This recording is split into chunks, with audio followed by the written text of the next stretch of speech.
Hi നമസ്കാരം. Market പൾസിൻ്റെ മറ്റൊരു pre market റിപ്പോർട്ടിലേക്ക് എല്ലാവർക്കും സ്വാഗതം. അപ്പോൾ ഇന്ന് ആദ്യം പറയാനുള്ളതെന്ന് പറഞ്ഞാൽ യുഎസും ഇറാനും തമ്മിലുള്ള ഒരു പീസ് ഡീലിലേക്ക് വീണ്ടും അടുക്കുക എന്നുള്ളതാണ്.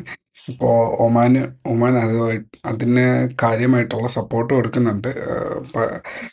മറ്റൊരു ആൾട്ടർനേറ്റീവ് കടലിടുക്ക് തുറക്കാനും അതിൻ്റെ കൺട്രോളിനെ കുറിച്ചിട്ടൊക്കെ അത്യാവശ്യം കാര്യമായിട്ടുള്ള ചർച്ചകൾ നടക്കുന്നുണ്ട്. സോ ഹോർമസും പിന്നീട് തുറക്കുന്ന ഒരു സിറ്റുവേഷനിലേക്ക് വരാൻ സാധ്യതയുണ്ട്. ട്രംപ് മാത്രമാണ് അവിടെ ഒരു ചെറിയൊരു പ്രശ്നമായിട്ട് നിൽക്കുക. അപ്പോൾ ആ ഒരു പോസിറ്റിവിറ്റി, അതുപോലെ നമ്മുടെ ഓട്ടോ സെയിൽസ് ഡേറ്റ വന്നിരുന്നു. ഓട്ടോ സെയിൽസ് ഡേറ്റയിൽ അത്യാവശ്യം വളരെ നല്ല നമ്പേഴ്സ് മാരുതി ആണെങ്കിലോ ടാറ്റ മോട്ടോഴ്സ് ആണെങ്കിലോ എം ആണെങ്കിലോ മൂന്ന് പേരും ഒന്നിനൊന്നിന് നല്ല റിസൾട്ട്സ് അവിടെ കാഴ്ചവെച്ചു. അപ്പോൾ അത് ഓട്ടോ സെക്ടറിനെ കാര്യമായിട്ട് ബാധിക്കാനുള്ളൊരു സാധ്യതയുണ്ട്. അപ്പോൾ അത് രണ്ടും അവിടെ വളരെ പോസിറ്റീവായിട്ട് നിൽക്കുന്നുണ്ട്. ബാക്കി ബാങ്കിങ് സെക്ടറിൻ്റെയും റിലയൻസിൻ്റെയൊക്കെ ഇപ്പോൾ ക്രൂഡ് ഓയിലിൻ്റെ പ്രൈസസ് നന്നായിട്ട് താഴ്ന്നിട്ടുണ്ട്. അത് റിലയൻസിന് ഗുണകരമാക്കാനുള്ള സാധ്യതയുണ്ട്. സോ അതും ഒരു പോസിറ്റിവിറ്റി ആയിട്ട് വരുന്നുണ്ട്. സോ ഒരു പോസിറ്റിവിറ്റി നിൽക്കുന്നുണ്ട്. 23 ഞാൻ കുറച്ച് കാലമായിട്ട് പറയാറുണ്ട്, 24,240 മേളിൽ മാർക്കറ്റ് സ്ട്രോങ്ലി ട്രേഡ് ചെയ്യുകയാണെങ്കിൽ നമുക്ക് സ്വിംഗ് ട്രേഡിങ്ങിന് അനുകൂലമായിട്ടുള്ള മാർക്കറ്റ് ഉണ്ടാവാൻ സാധ്യതയുണ്ട് എന്നുള്ളത്. മാർക്കറ്റ് ഗുഡായിട്ട് നിൽക്കുന്നുണ്ട്. പുതിയ സ്വിംഗ് സ്റ്റോക്സ് എടുക്കാൻ സാധ്യതയുണ്ട്. ഞാൻ മറ്റൊരു വീഡിയോ ആയിട്ട് കുറച്ച് കഴിഞ്ഞിട്ട് ഒരു ആഫ്റ്റർനൂൺ സെഷന് ഉള്ളിൽ ഞാനൊരു പുതിയ സ്വിംഗ് സ്റ്റോക്സുമായിട്ട് വരുന്നുണ്ടാവും. മറക്കാണ്ട് ആ വീഡിയോ കാണുക.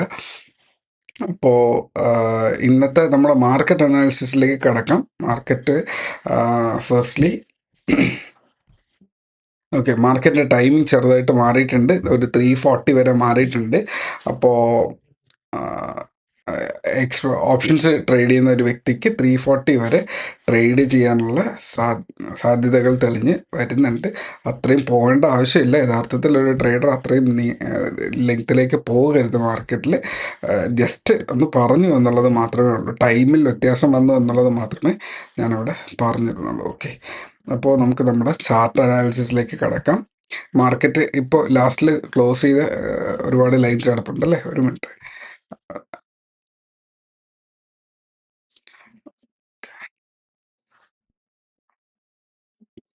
ഓക്കെ, മാർക്കറ്റ് ക്ലോസ് ചെയ്യുന്ന സമയത്ത് മാർക്കറ്റിൻ്റെ വാല്യൂ വാസ് അറൗണ്ട് ഒരു 24,340 റേഞ്ചിലായിരുന്നു.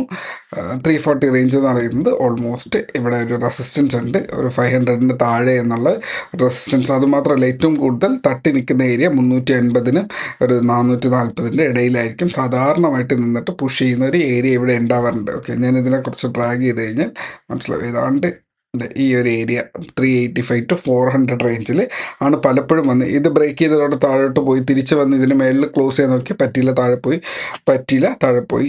ഓക്കെ, തിരിച്ച് വീണ്ടും വന്നു, പറ്റിയില്ല, താഴെ പോയി. അതായത് ഒരു 440 റേഞ്ചിൽ. ഇപ്പോൾ ഞാൻ സ്ഥിരം പറയുന്ന രണ്ട് ലെവൽസാണ് 24,240 440. ഈ ക്യാൻഡലിൻ്റെ ടോപ്പ് എന്ന് പറയുന്നത് 430 റേഞ്ച് വരെ ഓൾമോസ്റ്റ് വന്നിട്ടുണ്ട്. സോ ഈ ഒരു 440-ക്ക് മേളിലാണ് ഇന്ന് ഓപ്പൺ ചെയ്യാൻ സാധ്യത. 520 to 660-ലൊക്കെയാണ് കാണിക്കുന്നതെങ്കിലും 660 എക്സ്പെക്ട് ചെയ്യുന്നില്ല. 550 to 600 റേഞ്ചിൽ ഓപ്പൺ ചെയ്യാനുള്ള സാധ്യതയുണ്ട്. സോ അതായത് ഈ ഒരു ഏരിയയുടെ പിടുത്തം വിട്ടുകൊണ്ട് മാർക്കറ്റ് ഓപ്പൺ ചെയ്യാൻ സാധ്യത ഈ ഒരു ഏരിയയിലാണ് ഓപ്പൺ ചെയ്യാൻ സാധ്യത. സോ ഇവിടുത്തെ ഏറ്റവും നിയർ ആയിട്ടുള്ള റെസിസ്റ്റൻസ് 600 to 620 ഉണ്ട്. അതിനുശേഷം 660 റേഞ്ച് ഉണ്ട്.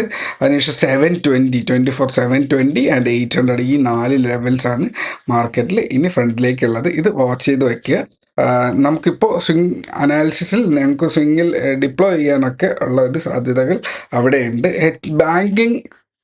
ബാങ്ക് നിഫ്റ്റി നോക്കുക. ബാങ്ക് നിഫ്റ്റി സ്ട്രെങ്ത് ആണ് എന്ന് തോന്നിയാൽ സ്വിംഗ് ട്രേഡിങ്ങിൽ നമുക്ക് ഇൻവെസ്റ്റ് ചെയ്യാന്നുള്ളതാണ്. ബാങ്കിങ് സെക്ടറാണ് അന്ന് വീക്കായിട്ട് നിൽക്കുന്നത്. ബാങ്കിങ് സെക്ടർ 58,000-ന് മേളിൽ എത്തിക്കഴിഞ്ഞാൽ നമുക്ക് ഇൻവെസ്റ്റ് ചെയ്യാനുള്ള ആ ഒരു മൈൻഡ് സെറ്റ് വരുന്നുണ്ടാവും. നിഫ്റ്റി ആയിട്ട് ഓൾറെഡി 30,000-ന് മേളിലെത്തിയിട്ടുണ്ട്. That is great. അപ്പോൾ ഇതാണ് എൻ്റെ ഒരു അനാലിസിസ് എന്ന് പറയുന്നത്. താഴേക്ക് വന്നു കഴിഞ്ഞാൽ 24,500-ന് താഴേക്ക് 24,440. അപ്പോൾ ഇവിടുത്തെ ഏറ്റവും നല്ല സപ്പോർട്ട് ലെവൽ ഏതാണ്? 350 ആൻഡ് 440 എന്നുള്ളതാണ് രണ്ട് ലെവൽസ്. ഓക്കെ, 350 440 ലെവൽസ്, ഈ രണ്ട് ലെവൽസ് മാർക്കറ്റിൻ്റെ സപ്പോർട്ട് ആൻഡ് റെസിസ്റ്റൻസ് ആയിട്ട് വർക്ക് ചെയ്യും. അതിന് മുകളിലേക്ക് 520 600 ഈ 4 ലെവൽസ് വാച്ച് ചെയ്യുക. 350 അത്രയും പോകത്തില്ല. 350, 440, 520, 600 ഈ 4 ലെവൽസ് താഴേക്കുള്ള സപ്പോർട്ട് ലെവൽസ് ആയിട്ട് വർക്ക് ചെയ്യുക. സോ മാർക്കറ്റ് ഇപ്പോൾ ഓപ്പൺ ചെയ്യുന്നത് ഗ്യാപ്പ് അപ്പിൽ ഓപ്പൺ ചെയ്ത് ബ്രേക്ക് ഔട്ട് ചെയ്ത് ഈ ഒരു ഏരിയയിൽ വന്നു കഴിഞ്ഞാൽ ഇനി അടുത്ത റീടെസ്റ്റ് ചെയ്യാൻ സാധ്യതയുള്ള ഏരിയാസ് ആണ് ഈ 340 to 440 റേഞ്ച്.